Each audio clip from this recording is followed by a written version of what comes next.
Man, you guys are great listeners. I have a 3-year-old, can you tell? Thanks for coming to your seat. Does this sound okay? It sounds echoey to me. You guys got it? All right, all right. I have like 4 mics over here, so I can switch it off pretty easily.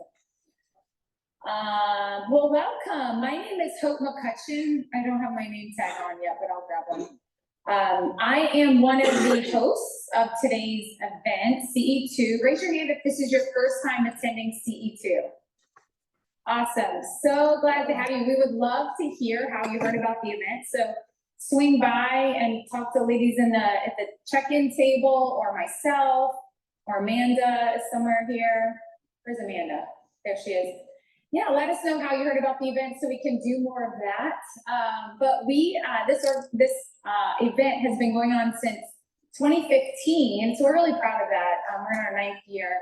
Started at the iLab and then went online through the pandemic. We only missed 1 month through the pandemic, which was March 2020. And very graciously, code-based co-working has allowed us to use this space, so we're so grateful. This event, we have a number of organizations that put it together.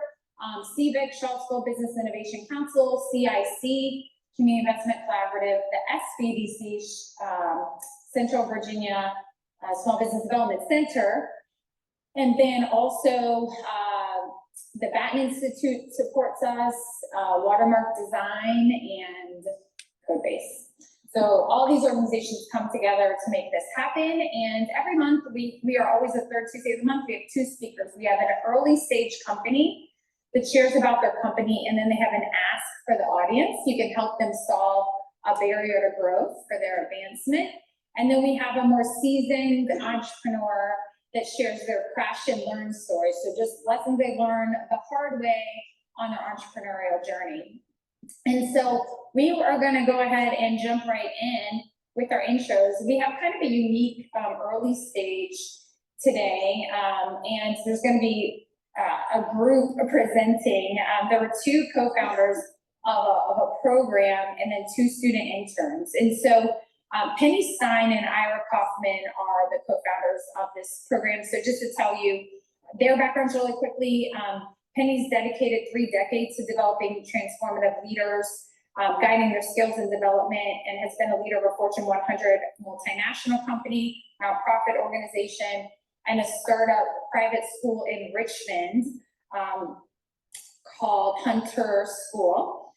And she also, I believe, has 3 patents for some work that she had done with DuPont's Tyvek marketing development team, and is, teaches STEM and entrepreneurship and whatnot. And then Ira is also a leader in humanizing business for 50 years and pioneered social marketing, co-authored a few books, and founded Catalyzer Lab, which is the company that is housing this program, and is really passionate about changing the world ultimately with some of the work that he's doing.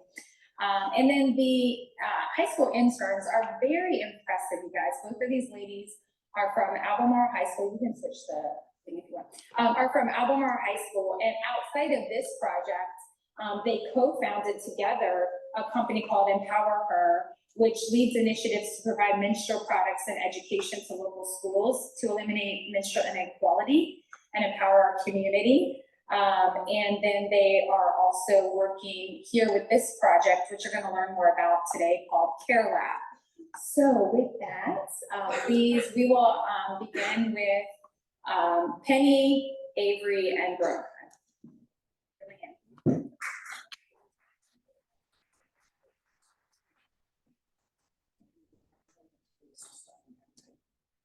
Good morning. Thank you for showing up. And we're going to ask in advance everybody to put your thinking caps on because we need some input. And we're excited to hear from you as well. So I want to introduce you to Care Lab. And I'm going to ask you 2 questions. What is care? And what do you care about? Care is an intrinsic human trait, and it reflects our capacity to show connection, to show empathy. And what do we care about? I bet you care about your families, your friends, your financial security, the planet. So why is it then that most businesses, in fact, the traditional business model seems to leave care at the doorstep?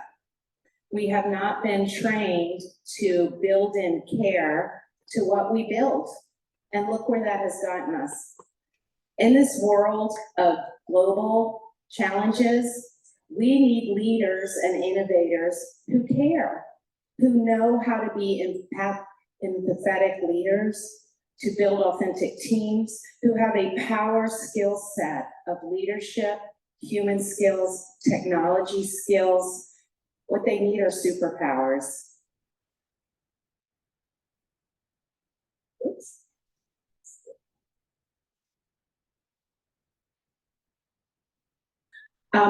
Ira and I met not too long ago, and we realized that we had spent our career in very passionate mode of wanting to empower future change makers. And so we decided to create a workshop. And this workshop is a bridge. It's a bridge, it's a love letter for the next generation, our kids. We both have kids in their mid-20s. We're parents of millennials and Gen Zs. And we wanted to create a workshop that was a bridge between the aspirations of the next generation to create social impact and their actual ability to make this impact happen. The workshop is a 2-week, very intensive learning environment. We are doing it at the same time, one here in Charlottesville and one in Richmond. Just imagine a future where these students come out of this workshop with the skills, the insights, the training, before they even set foot on a college campus. Just imagine the positive impact. We're really trying to see the world with inspired, accountable, and able change makers. And it's a wonderful vision, and that's what Care Lab is all about. But you don't want to hear it from me. I am not a Gen Z. This is for the next generation to help the next generation. So I am so thrilled to present our 2 interns, very dedicated, very capable, and we are just very grateful to have you on board.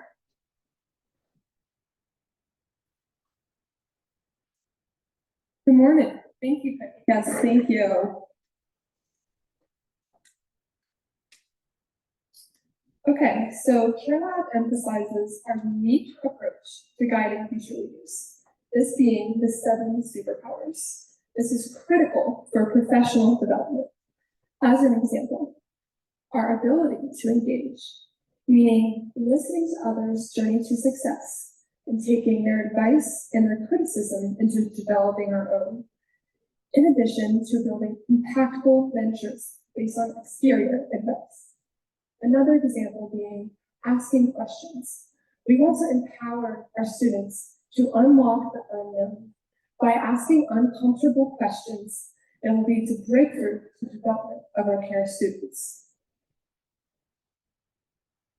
So before we go any further, I think it's also important to understand that the CARE and Care Lab is an acronym for conscious, accountable, regenerative, and equitable. Consciousness is referring to the power of one's own authenticity. Something that Penny always tells us is who you are is how you lead. And I think this is such a powerful message, and it should be shared with our generation and future leaders, and it's embedded heavily into our curriculum. Next up is accountability. This is looking at the typical and traditional metrics that are used to measure a business's success. I'm sure many of you in the audience here are familiar with a KPI, a key performance indicator. Here at Care Lab, we're encouraging that KPIs turn into RPIs, responsible performance indicators, harmonizing both profit and purpose to lead more impact-driven ventures. Next up, we have regenerative. Companies should also be taking strides for sustainability and protecting the planet from damage, as well as restoring so much loss that has already occurred. And finally, we have equitable. This is looking at the impact on not only shareholders of a company, so the top executives and individual investors, but also looking at the impact on stakeholders, people, individual consumers and customers, and broader communities as a whole. Okay, CareLab has compacted our 2-week course curriculum into one transformative formula. This being impact equals AI times leadership plus entrepreneurship plus sustainability. This allows us to craft our students' knowledge by incorporating those base values, such as leadership and entrepreneurship, and then advancing it by skills like AI. Not only will this set students apart from other applicants, but also it provides them to be prepared for future ventures. Alongside this formula, CareLab empowers future leaders by using strategic tools like our 21 leadership skills embedded within our curriculum. These skills are divided into sectors in communication proficiency, the usage of modern AI, as well as foundational based skills. We also approach business with Care 360, which is a holistic way to think about implementing care from the ground up. We also have a strong emphasis on test values. Things like empathy and resilience are critical when shaping not only future businesses, but future leaders. Here at CareLab, we have a 2-week course curriculum, and we highlight 3 main concepts. We begin with transformation, meaning we want to shift the students' priorities of what they should be when forming an impactful venture. We want to determine their individual purpose and how CareLab can push them there. What is their goal in helping impact the world in a better way? Along with using AI building blocks, which I'm sure, as you all know, is an up-and-coming skill that's very sought after. The second being design. We want to take these base skills that we've learned and put them into a care canvas. Each student will use the tools that they've been given to dig into their own mission throughout human-centered design to promote their venture, which leads us into the capstone weekend. I think this is the part that makes CareLab so unique and different from different programs offered, is the ability to make impact. Not only will our students learn all these foundational tools and skills, but they actually have the ability and opportunity to leverage these skills and create their own sustainable venture. So our last capstone weekend, which is July 27th and 28th here in Charlottesville this summer, will be 16 hours where students will work with their peers and they'll be given a local, social, or global problem. They will use AI to speed up the process and create a business model. They will then have the opportunity to pitch this business to a global audience of industry professionals who will then give them feedback with our care criteria and 4 key principles in mind. So that's a little bit about the curriculum, and now Penny's going to take it away with our impacts and a little bit about our team. Thank you. One thing I think that's very unique about CareLab is this is really a community workshop. This is an opportunity to inspire and transform mindsets of the next generation. It's not just me standing up there or Ira standing up there lecturing or teaching. We have a global team and a local team that are supporting this effort. It's values-based. It's like a master class. People out there doing the work. We have professionals who are experienced in human-centered design, sustainability, authentic leadership, future thinking, AI, technology, and ethics.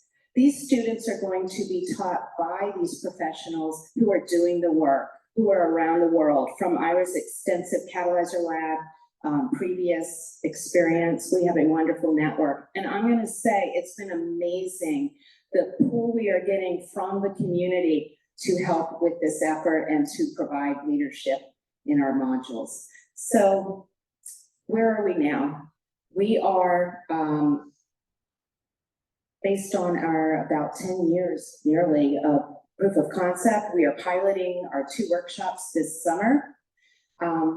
We will take the learnings from these workshops. We will robust our curriculum. We will expand into some other geographic locations. We've already had some interest from several other collaborators. And we will add some AI gamification. We've been talking with some universities who seem to be interested. We will then, based on positive expansion, we will scale. And our scale will be through a franchise model, probably maybe a white label model, and even the possibility to take this back into the Catalyzer business for some business-to-business consulting. So where are we now? And this is where we need your input. We have 2 cohorts started. We have about 4 students in each one. Our goal is to have 12. We're about 30%, but the runway is short. We know school ends in a couple weeks, and that really is an opportunity to get the message through. Our lab is in July. So our request to you is, how do we fill seats quickly? We dare you to care with us, to help inspire the next generation. Do you know anyone who could help with word of mouth or with marketing? Do you happen to know students, rising sophomores, juniors, seniors, who would be excited and interested to participate in our pilot? Again, we do have a short window, and we're looking for some creative input on speeding the marketing, getting the messaging out, and filling those seats. So with that, I'm going to end. We've never presented before, so I'm not sure where it goes now. Yeah, give them a hand.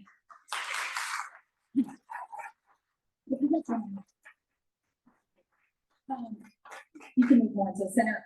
These girls are in high school, by the way. Pretty impressive. Yeah. So, all right, so their ask is just, they want some ideas, help in continuing to, this is their pilot summer, and they want to, obviously, they'll keep it going after the summer, but some ideas for them on filling.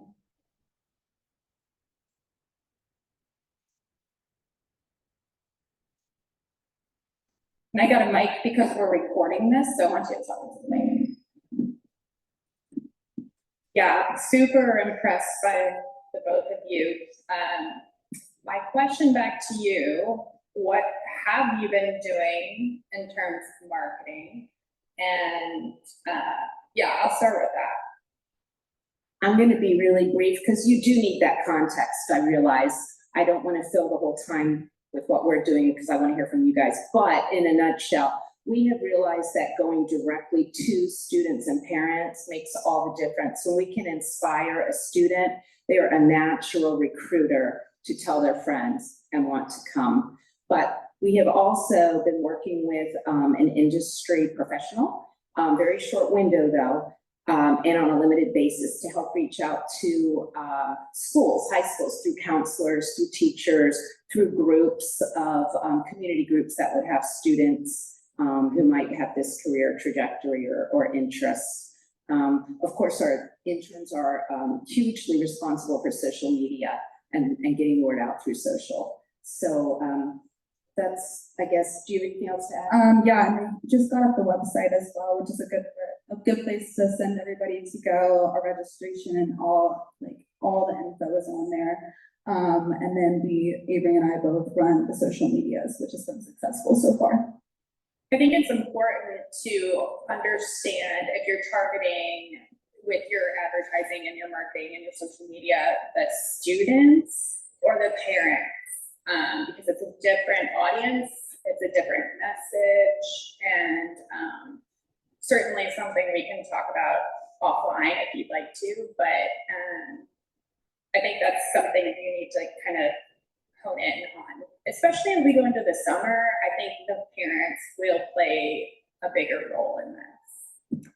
Thank you, I appreciate that. And we do see them as 2 different personas, 2 different markets, and that's a really good point. We'd love to hear some more. And I think as Gen Z, it's really important for us because we can give new perspectives, while also we still need to make sure that we highlight this is also for the parents, because they're who's signing up, they're who's paying. So I think it's important that you did point out that we need to make sure we're hitting both audiences with Care Lab.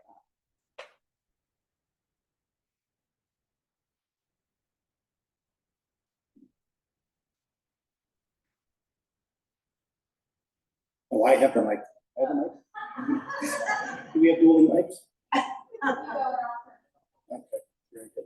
You can all go. We can all input. Not sure how you can fill 8 seats in Seville before June 30th, but what I would recommend for you is that it occurs to me that this is part of kind of a movement now in alternative education, that college is somewhat being de-emphasized. I'm not saying you should de-emphasize college, but there are many ways to get an education, and I would mimic the marketing that organizations that have like gap year programs, travel programs, kind of alternative, if you will, education programs, mimic how they've been doing it for years and follow that pattern, because I think this fits in the mindset of the parent and student as a way of getting an education that's non-traditional, if you will. Thank you. That's really good insight. I appreciate that. Okay, now I'll go. So there are nonprofits that work with students like Mind Tech Girls, so that's one way. But I was wondering about the cost of tuition, because it seems, there's some people who aren't going to be able to afford that. So how are you dealing with that?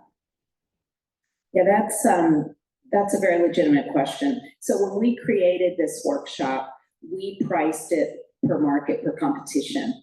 And we believe our workshop has such a robust curriculum and a unique curriculum that when we compared it to other workshops out there, there really were none that compared. And the ones that were similar were from, MIT and, different colleges, and they were priced around $7,000 or $8,000.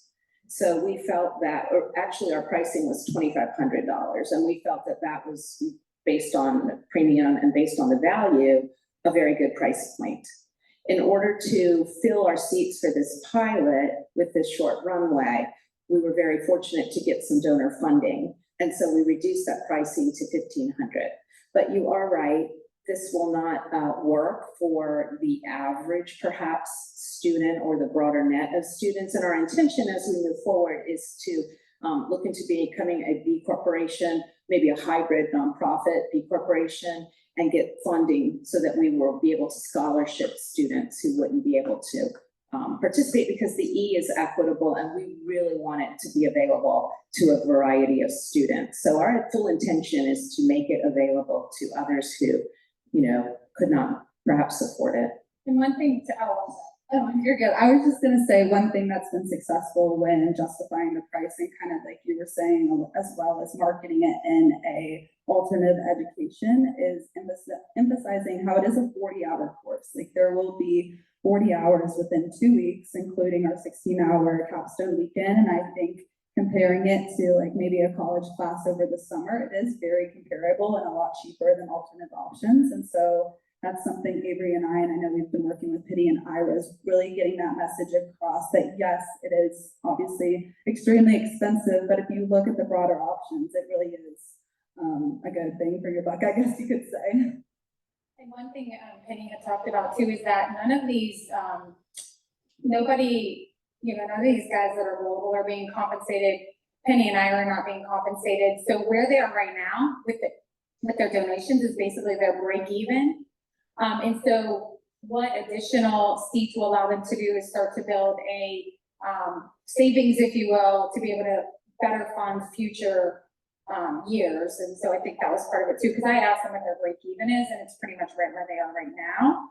So anything beyond that is going to allow them to empower future years, basically. Yeah, that's exactly true. We would reinvest that into our growth plan, or we might scholarship a couple more students to come. We would love more students, and we would love to have, assistance in funding them. So if you know any aligned organizations or nonprofit who see workforce development as a key value, I'd love to hear about them. Do you have connections with organizations that already gather students like this? I think at CHS, the Best All-Around Club of Nerds. This is where those people gather who would be interested in something like this. Okay, love the name of that, first of all. And I had not heard of that group, but the concept we've been talking about. So to your point, if anybody knows of groups of students, because I will not say we know them all, I did not know that one. Some of the people we work with and are helping us from the community may well have, but that's exactly what we're trying to do, is hit groups of kids who are already aligned, already have a bent toward wanting to be entrepreneurs or be leaders or improve the world situation. And I love that. Well, to get that. And then a second target market would be family businesses. So I have 2 kids, 20 and 15. If I'm investing in my children and putting money in them because I know that there's a next gen possibility, there's reason for me to put money out for that instead of for something else.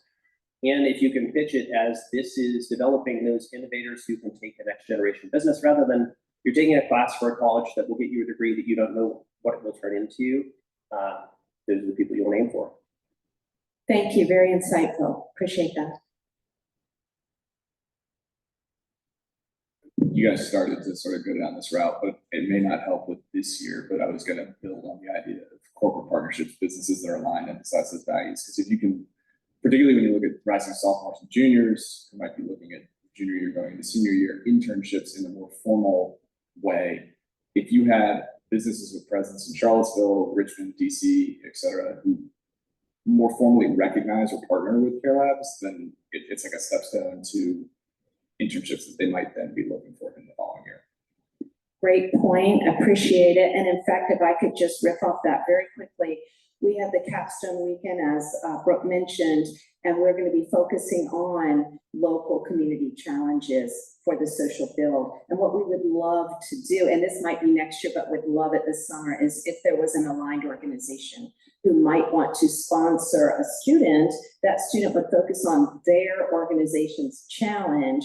You get an intern for an intensive 2-week course for $1,500, and you might get some really neat creative input. And we would love that for this summer. So if anybody knows any local organizations, please let us know after. And I think that's really important because as we're building Care Lab, we need all the help that we can get. And by partnering with local businesses and different corporations, it'll really set us up for success in the future and keeping this an ongoing thing. Thank you. Well, last thing, what's the age range you're targeting? We are looking at rising sophomores, juniors, and seniors. And as we scale, we're looking at, university boot camp or, so we're looking broader, but right now this summer is high schoolers. Okay, the only reason I ask is because for this, to fill the 8 seats, you might want to do some A/B testing in your marketing and put the word camp at the end. A lot of people are looking for alternatives, and actually that price is not out of the range of for camp. Thank you, that's an interesting thought.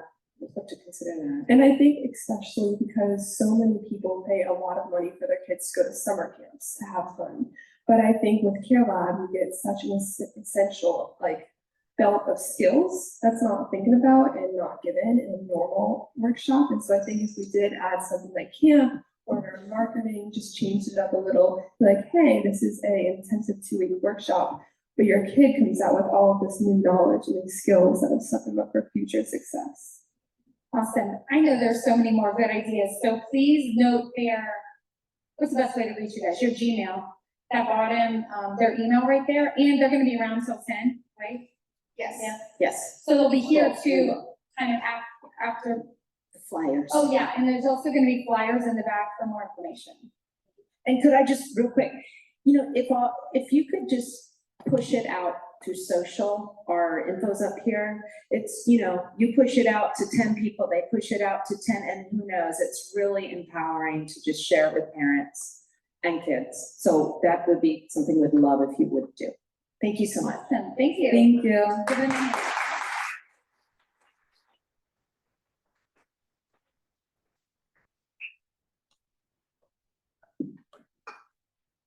All right.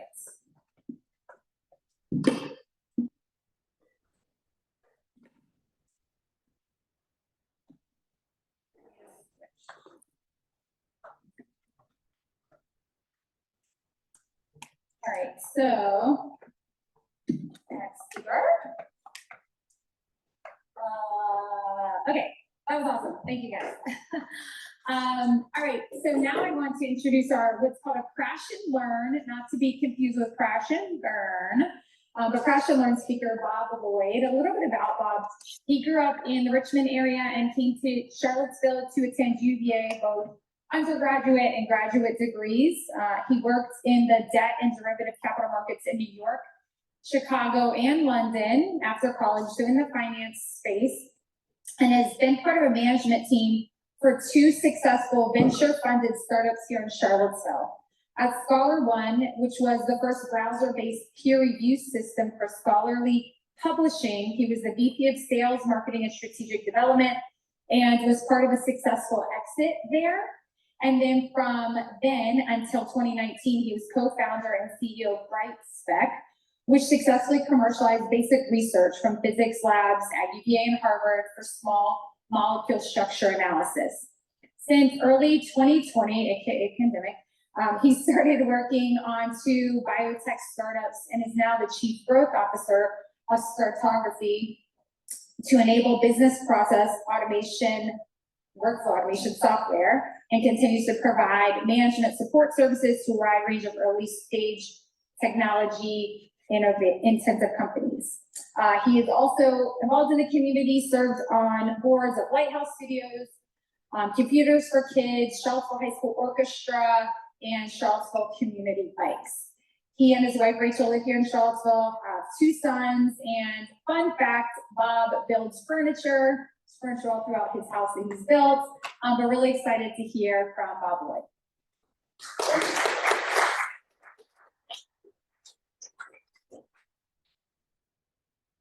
Thank you. Good morning.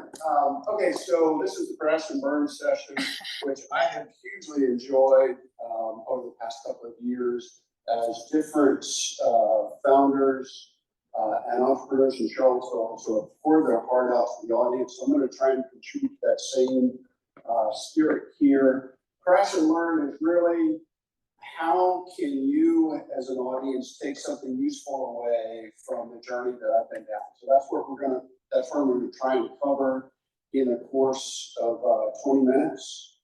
And there's a couple of key themes. So I'm going to go from very general concepts, ideally that are broadly applicable, to maybe a couple of very specifics that might be of use to some of you. A couple of themes is around building a team. On the fairly narrow set of experiences is using academic spin-outs as a source for new ideas. And the sort of summing it all up is, how is this relevant to you? So just by way of background, I've worked in a couple of different sectors and had a wide range of experiences in different stages of companies, from startup all the way through exits. Certainly for the past 10, 15 years, I've been very big on research funding. There's lots of great programs out there. I'm happy to discuss that with people as you know after this. Okay, so what is a crash? How are we defining crash here in Crash and Learn? How do you know when it's a crash, when you should stick to it? So these concepts are from a book called The Dip by Seth Godin. I'm a Seth Godin fan. This just happened to come to me as a framework to organize what are we really calling a crash here. And the idea here is that there's 3 different scenarios. One, the dip is really how do you determine when to stick with your idea? Are you on a cul-de-sac, which is a dead end, or is it truly a crash? So I'm going to try and use that framework as I go through a number of experiences. So people want to understand, like, what have you done? What exactly is your experience? So let me go through a little bit the journey that I've been through, and I'll try and place a few key points in that sort of framework. So I went here to UVA.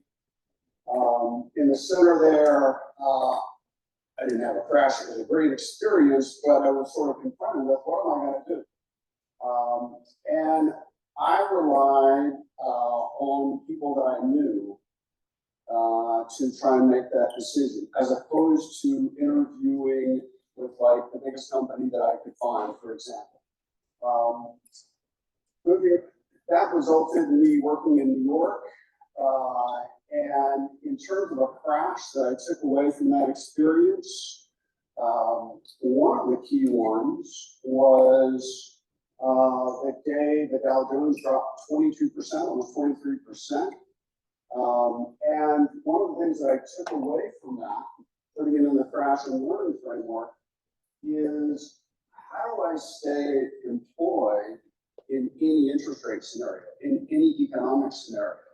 So for your own journey, your own career planning, how do you think about how do you find meaningful work in any economic scenario, whether it's the economic scenario that we're in right now, where there's this onslaught of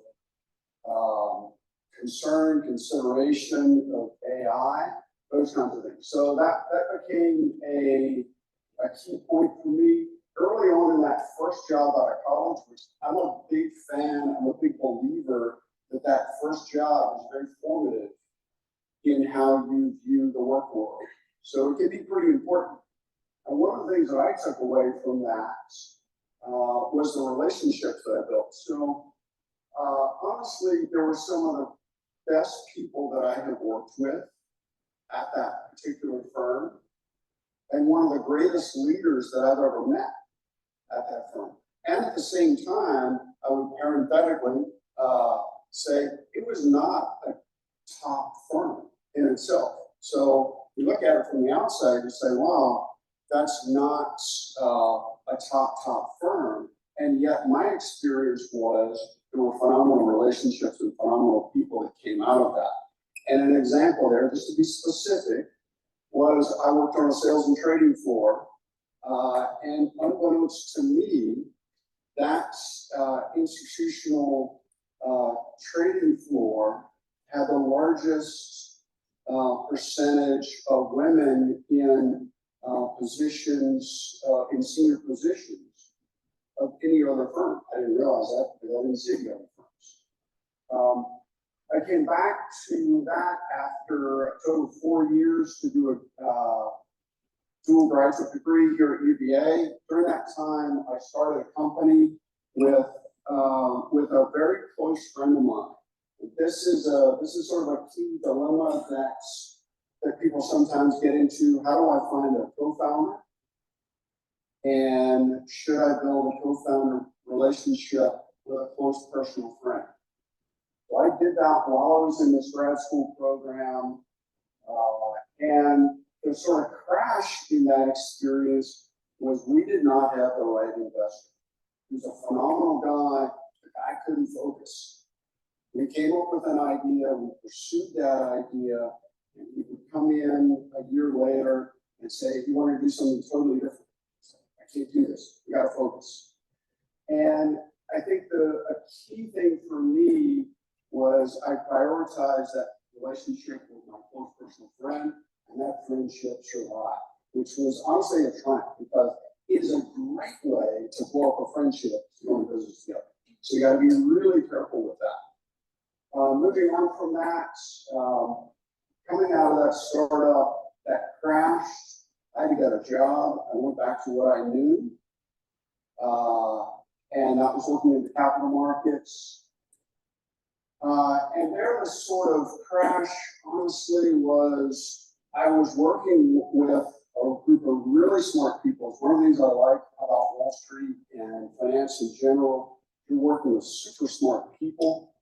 A lot of the people created immense wealth, and they were not happy campers.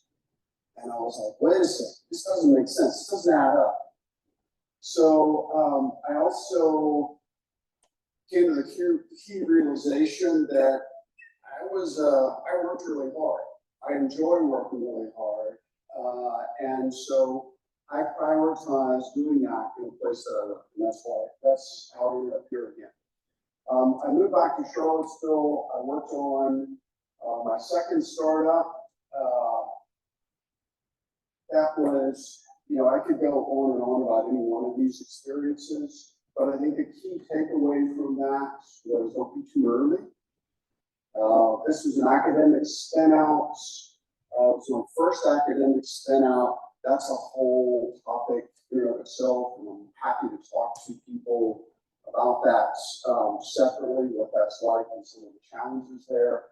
But the key theme here, and that's why you see it bolded and with an asterisk, is those are relationships that I still have today. So one of the things that I have been able to do is I can connect the dots from people that I worked with at the beginning of my career and in each phase. There are people who have understood where I came from, understood what I did.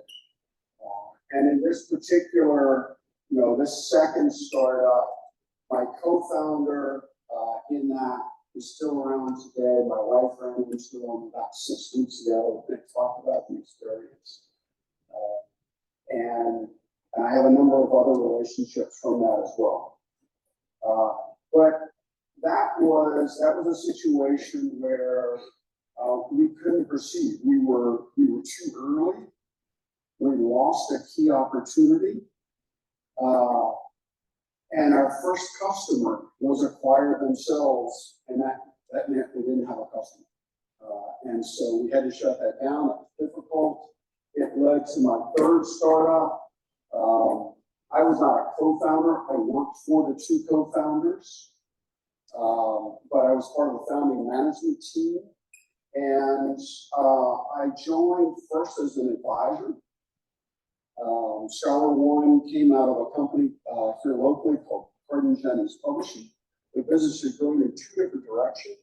And they asked me how to either weave the two back together again or make the case for splitting it off.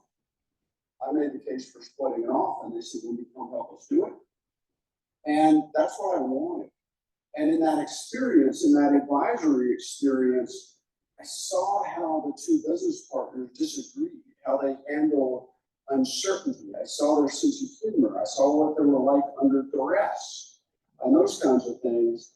And it was very much de-risking in that situation, in that scenario. One of the, was it a dip, one of the crash, one of the dips that we went to is we had a prototype piece of software that was never intended to leave the building. It was just a concept. And the CEO took it out and showed it to somebody. They showed it to 5 other people, and each of those 5 showed it to 5 others. And before you knew it, we had 25 or 30 customers. And so we got to about 100 plus with that piece of software, which was never designed to leave the building. And we had to rebuild it. And the version 2 of that, it's a long story, but version 2 failed. It was a crash. We had to build version 3. And one of the things about that, I can go down that path and talk about the experience of rebuilding, refactoring a different UI, different UX, a different technology stack, a working piece of software. But one of the things about that experience is I never felt that we were at risk because the timing of the opportunity and the business model was such that we were going to succeed. We would get a second try. And so when we failed with version 2, I knew we would get another shot. And we did. That company was bought by Thomson Reuters. Later, the division was bought by another publicly traded company called Clarivate. Many of the people here in town, and that piece of software is used by close to 9,000 scientific, technical, and medical journals around the world. So anywhere in the world, anybody who is in science, engineering, and medicine has likely used a product that has my fingerprints all over it. A couple of the takeaways around that during the acquisition is it is really difficult to predict how a big strategic is going to act. Moving on, I went to LexisNexis, a big information services company. One of the key things there was I was asked to divest a business unit that was generating double-digit million per year in revenues, and nobody paid any attention to it. I thought it was a fantastic product, and they said, Bob, just get rid of it. Oh my gosh, this is an example of, it's hard to predict how a big strategic is going to act sometimes. Similarly, I got to see a couple of acquisitions, and it was the same sort of question, like, how did this fit in strategically? And I can go on about that, but across the Starboard One acquisition, across LexisNexis, I would say for entrepreneurs who are planning on getting their company bought out, it can be pretty tricky, it can be pretty difficult to predict why somebody is going to buy your venture.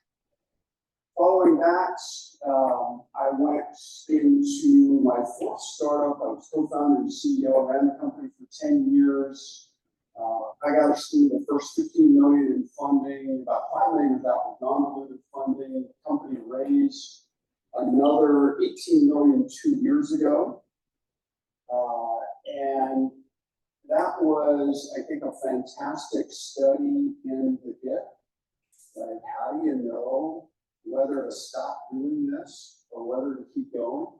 And there were a lot of reasons where we kept going, but it was not without its challenges. In the past 4 years, I've worked on a couple of other things. I'll skip over those for the time being. Trying to tie all these things together, look to build relationships as you go forward in your career. You never know where somebody's gonna come back into your sphere. Think about, how do I minimize the risk in this? I would say that a key part of risk minimization is get to know the people well. The times when I have taken that approach where I've done advisory work for a period of time, 3 months or so, gives me the insight, you're like, okay, I feel like I know these people. The times when it has been so compelling, where the opportunity is like, no, you need to have me now, it hasn't worked out as well. So think about how you can de-risk. I've been a part of many terrific teams. It's the number one thing that I look for. And I'll talk more about that in a minute.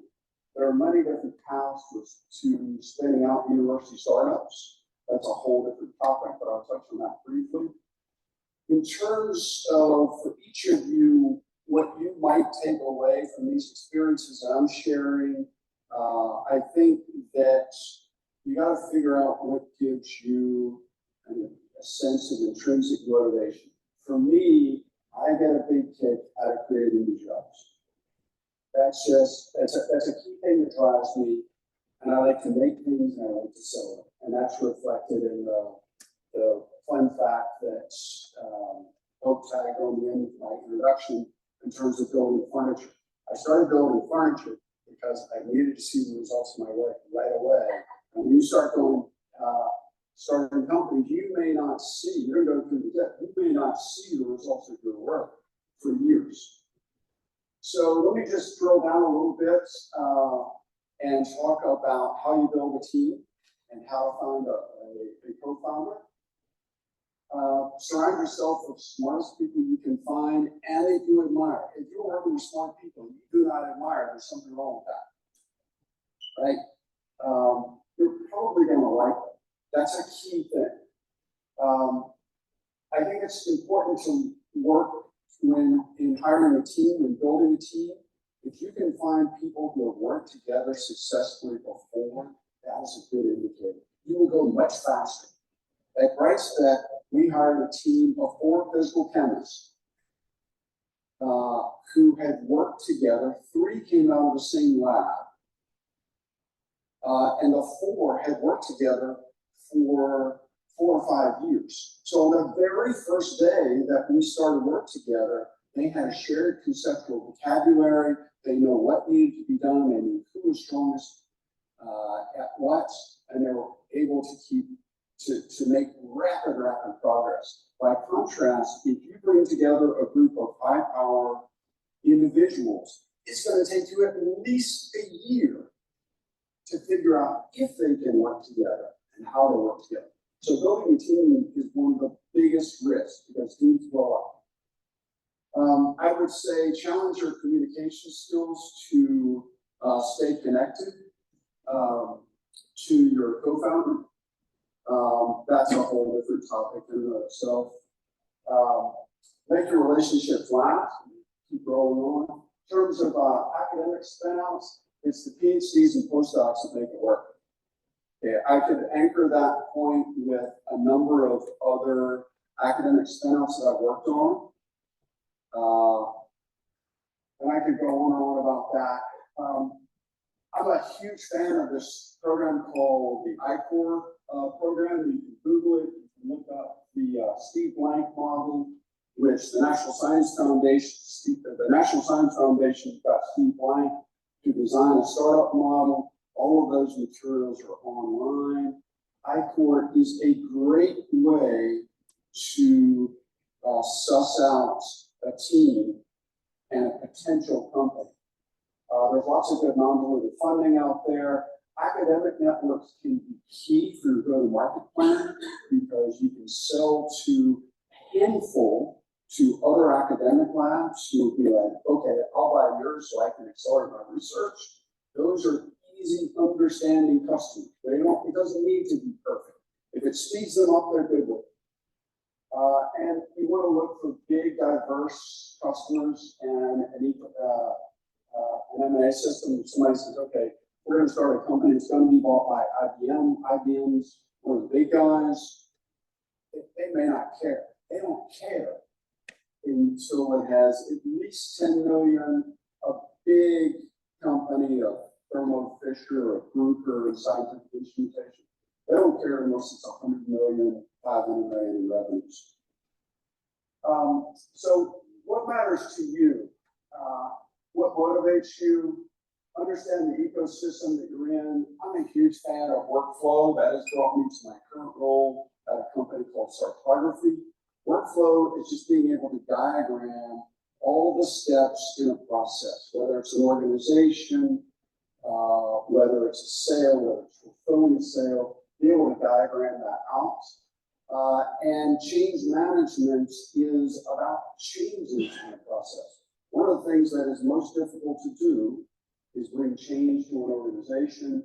I'm a huge fan of benchmarking your favorite people in terms of, I, for example, benchmarked against other successful business partners. I went and interviewed people. I had done this starting in grad school. Go and interview successful business partners and see what makes their relationship tick. How do they handle disagreement? You can learn from those kinds of things. I have my own sort of attributes that I like in a business. Create your own list of what you want to do. And, lastly, I'd say get out there and connect. And so through all of this, I'm just trying to take you through my journey. Where are you? Are you in a dip? Are you in a dead end? Or are you trying to evaluate is wherever you are faster? So I'll leave you. This is my contact info. And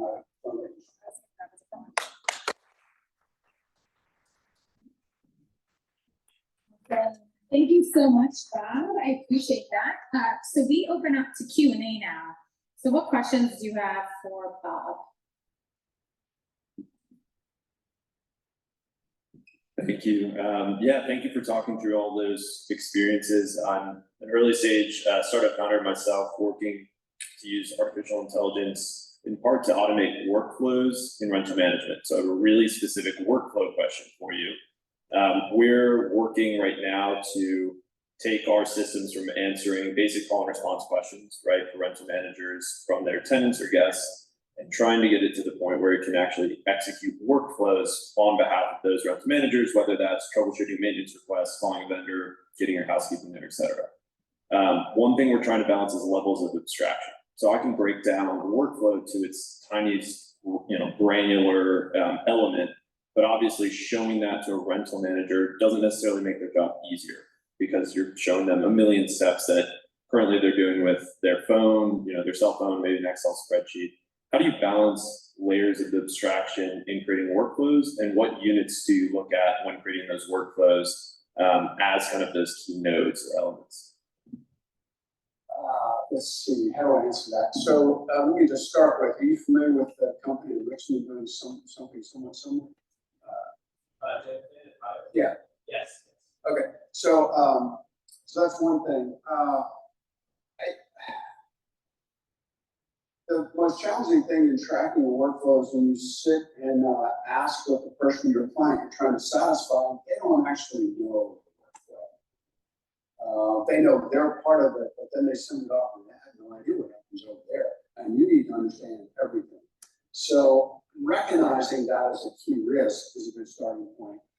And the second point, and you know, the only point that I can make, you know, at this level, is it's really important to watch the people work. So the rental manager just go and sit with them and watch them like an ethnographer would do. You know, if you go back to like looking at National Geographic magazines, like, you know, you just watch how they work, because a lot of times they can't tell you. And when you show them a proof of concept, like, okay, here's what we're going to do for you, here's how it works. And you show them like a final version, customers will do the damnedest things. They'll go like, wow, like, I love how you did this and this and this. And you're like, that's not why we designed that. That's not, you're not supposed to do that.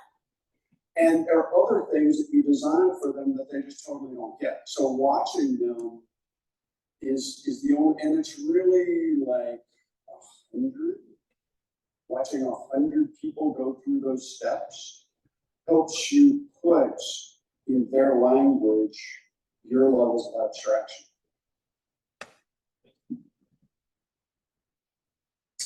Next question.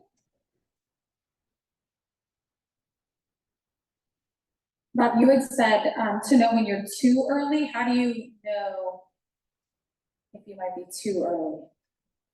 Yeah, it's that's a tough one, and that is a real tough one. And I think the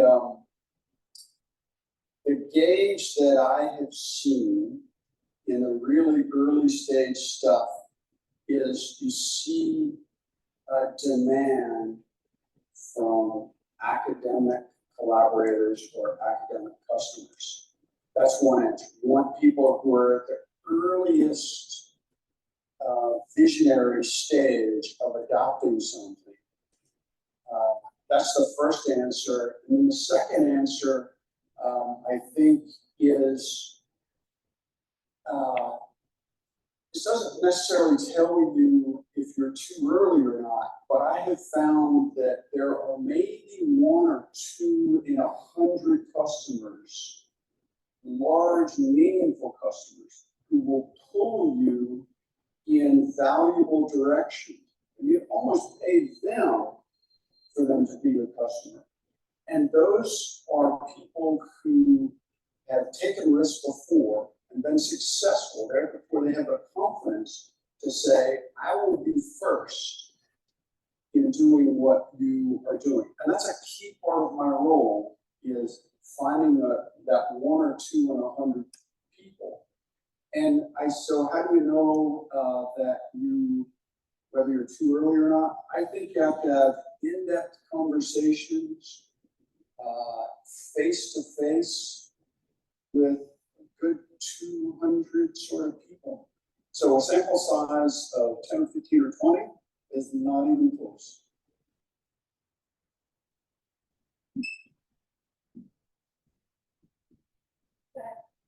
Bob, first off, the Scholar One experience, and Bill Carden and Joe Jennings have been business partners now going back 40 years.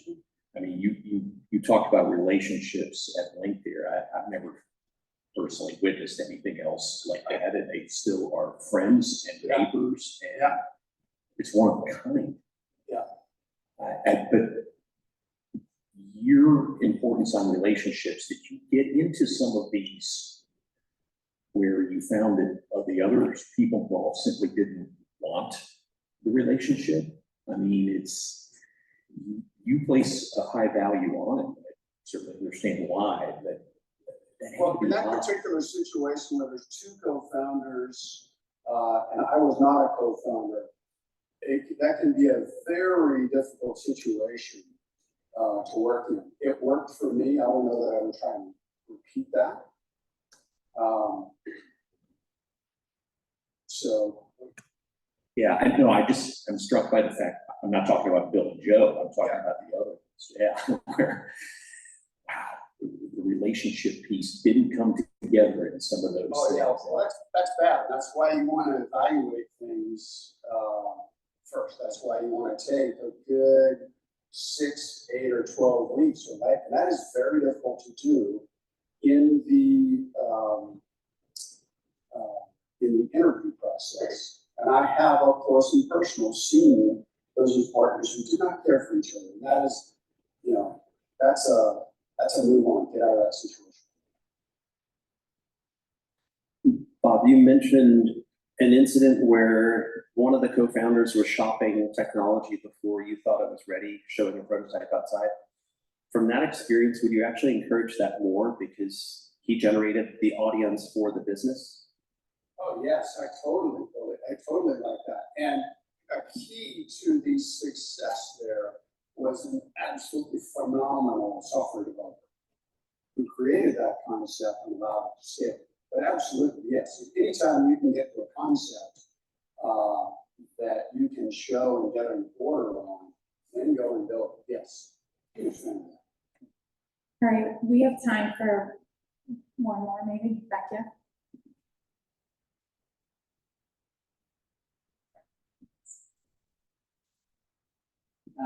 Thanks for sharing your experience and advice. You talk a lot about relationships within a team as you're starting a company. Wonder if you have any advice on building relationships or what's important when you're finding investors early stage with an idea. I think so. I think that changes over time and what depends on your individual circumstances. I think one of the things that is most remarkable to me is some of the angel venture groups, the seed stage investors that have sprung up over the past 4 years, where the interactions are entirely online and there's no personal interaction. That's a dynamic that I see that I would just have to say I'm not familiar with. I've not been there. Most of the people that I have seen when they invest in a seed stage investment, they're believing in the person. And that is the key. And this is a cliche, but if you give an A team a B idea, they'll figure it out. And how you convince somebody that you have the integrity and the drive and the stick-to-itiveness and the creativity to make it through the dip, that's what you have to convince people of. Awesome, Bob. If people have more questions for you or want to connect, is that good? Your email or whatever? Okay, so you all can connect with Bob on LinkedIn or email, and really appreciate you. Give him a hand.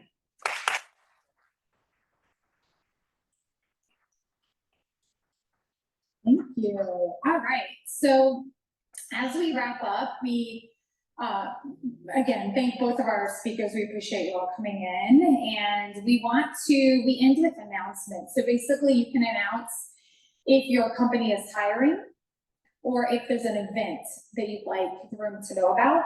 And so we're going to start with our partnering organizations to do that, and then we'll open up the floor to you all. So we can start with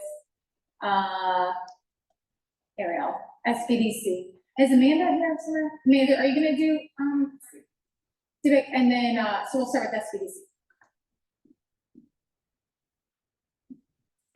Hello, I'm Ariel Bretter. I'm the Assistant Director at the Central Virginia Small Business Development Center. We provide free of charge one-on-one business advising for businesses at every level, from startups to going international. We help businesses with like their marketing, their business plans, finances, record keeping, And we are a program under the SBA, and we are hosted by CIC, who you'll hear from in a bit. A couple of things that are coming up. We are having Quad Tank. It is a pitch competition for businesses in Fluvanna, Green, Louisa, Madison, and Orange. It's $5,000. The way you apply is to submit a business plan by May 30th. If you need any help with that, we can help you. And we are connected to our state network that has different specialty programs like the International Business Development Program. They're having a event on May 30th about de-risking your international sales. We also have the craft beverage assistance program. So if you're in the craft beverages industry, then lots of events and resources there as well. Bob had mentioned ICOR. We have ICAP, the Innovation Commercialization Assistance Program. The next cohort for that is going to be in July, but the application date is May 24th. So if you are an early stage, innovative, high growth company, highly recommend that you apply. This is a great way to validate your business model, do the lean business model method, and learn how to develop a business model to attract investments and funds. So if you have any questions, please reach out, and you can visit our website, cbsbec.org. Thanks.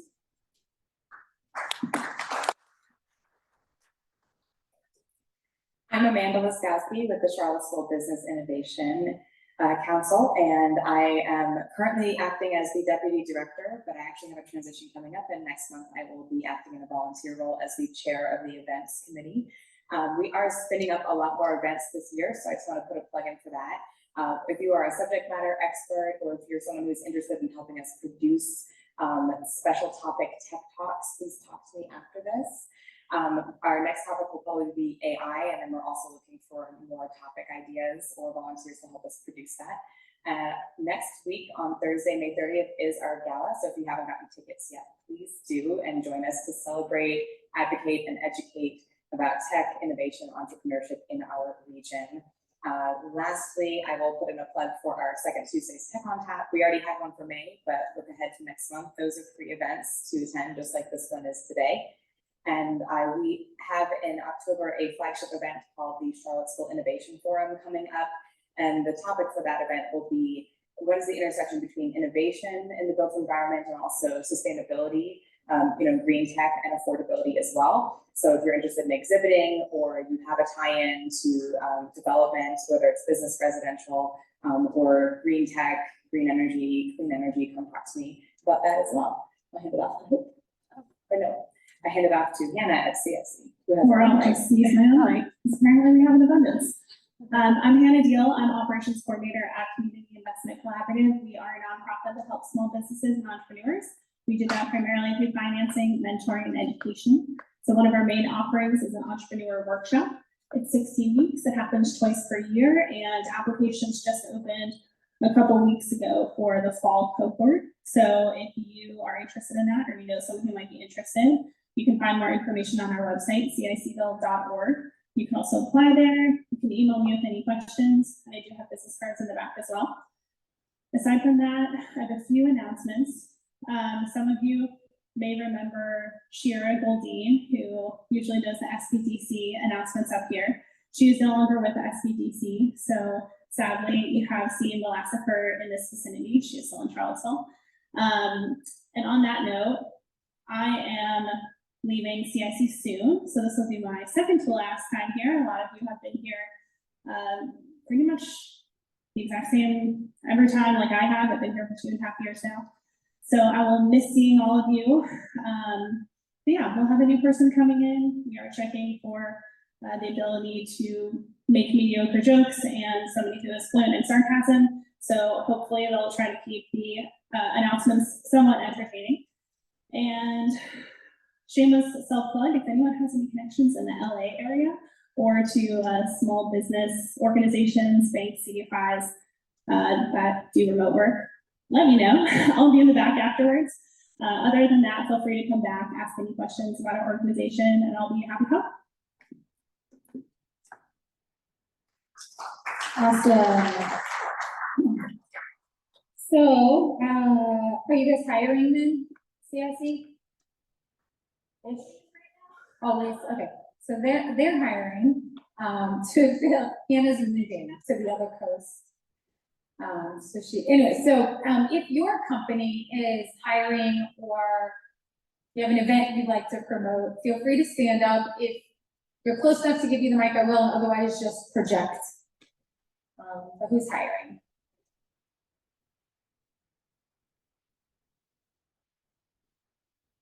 Go ahead. Not hiring, but. Okay, okay. Yeah. I play your consultant, hosting an event, July 25th at the House, the convention, council CEOs. There'll be a panel discussion on explosive exits. So firing, quitting, 100 exits, maybe a panel together to kind of cover the work side of it, the HR side of it, as well as the PR communication side of it, to talk about all those different aspects. So if you'd like to learn more. And then is there a website or anything I can learn more? It's not anywhere yet. Okay, so you can find Claire. Anybody else? I am a recruiter by profession, so you can always connect with me on LinkedIn if you're looking. You never know, but probably what I'm working on right now is a remote enterprise sales role. So experience getting selling into very large companies. So in a full remote capacity. So with that, we are wrapped up today. I wanted to thank these partnering organizations again, including Code-Based Co-working. If you would like a tour of this, so I work here, a handful of you guys in the room, I know co-work here. So if you'd like a tour of the co-working space, Rob Archer or someone else from the organization, if you want to wave, will be here, and he is happy, he or Kendra or somebody's happy to give you a tour after this. And then we have this space until 10. So feel free to grab more coffee, tea on your way out. And we will be back here the third Tuesday of June, same place, and we'll have 2 new speakers. And so with that, you guys have a wonderful rest of your May, and bring your friends back the next time. And again, we'd love to hear how you heard about this today. And yeah, so have a good one. We'll see you in June.